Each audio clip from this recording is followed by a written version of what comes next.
ಎಲ್ಲರಿಗೂ ನಮಸ್ಕಾರ. ನಾನು ವೈದ್ಯ ಸಿಂಧು ಪ್ರಶಾಂತ್, ಬದ್ರಿ ಆಯುರ್ ಕೇಂದ್ರ ಸಂಸ್ಥೆಯ ಸಂಸ್ಥಾಪಕಿ ಹಾಗೂ ನಿರ್ದೇಶಕಿ.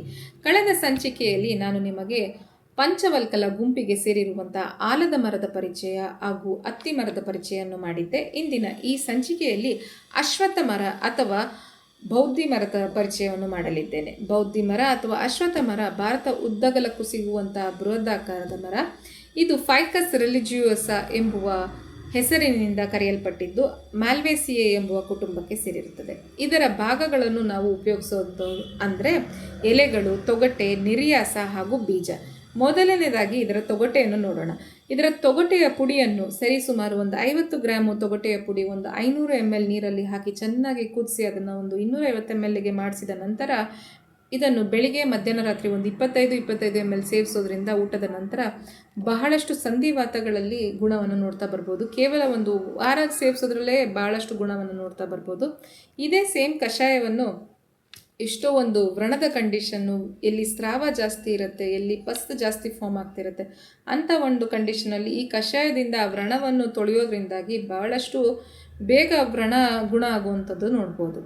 ಎರಡನೇದಾಗಿ ಇದರ ಎಲೆಯನ್ನು ಯಾರಲ್ಲಿ ಬಹಳ ಮೌತ್ ಅಲ್ಸರ್ಸ್ ಅಥವಾ ಬಾಯಿ ಹುಣ್ಣು ಯಾರಿಗೆ ತುಂಬ ಬೇಗ ಆಗ್ತಾ ಇರುತ್ತೆ ಅಂಥವರಿಗೆ ಆ ಹುಣ್ಣಿನ ಮೇಲೆ ಈ ಎಲೆಯನ್ನು ಅರೆದು ಅದರ ಪೇಸ್ಟನ್ನು ಆ ಹುಣ್ಣಿನ ಮೇಲೆ ಹಚ್ಚೋದ್ರಿಂದ ಕೇವಲ 1-2 ಅಪ್ಲಿಕೇಶನ್ನಲ್ಲೇ ಆ ಹುಣ್ಣು ಬೇಗ ನೋವು ಕಡಿಮೆ ಮಾಡೋದನ್ನು ನೋಡ್ತಾ ಬರ್ಬೋದು.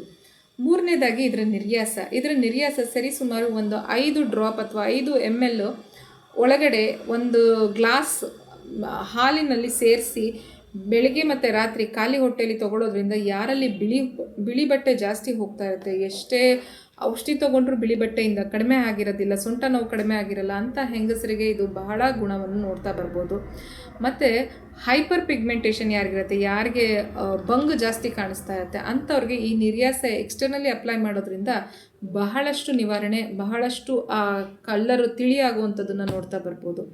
ಮೂರನೇ ಕಂಡೀಷನ್ ಅಂದರೆ ಎಕ್ಸಿಮಾ. ಯಾರಲ್ಲಿ ಇಸುಬು ಅಂತ ಏನು ಹೇಳ್ತೀವಿ, ಯಾರಲ್ಲಿ ಇಸುಬು ಬಹಳ ಕಡ್ತಾ ಇರುತ್ತೆ ಅಂಥವ್ರಿಗೆ ಈ ನಿರ್ಯಾಸ ಒಂದು 15 ದಿನ ಹಚ್ಚೋದ್ರಲ್ಲಿ ಇಸುಬು ಸಹ ಕಡಿಮೆ ಆಗುತ್ತೆ ಹಾಗೂ ಅದರ ಇಚ್ಚಿಂಗ್ ಏನಿರುತ್ತೆ, ಕೆರೆತ ಏನಿರುತ್ತೆ ಅದು ಸಹ ಭಾಳ ಕಡಿಮೆ ಆಗೋದನ್ನು ನೋಡ್ತಾ ಬರ್ಬೋದು. ನಾಲ್ಕನೇದು ಅಂತಂದರೆ ಅಶ್ವತ್ಥ ಮರದ ಬೀಜ.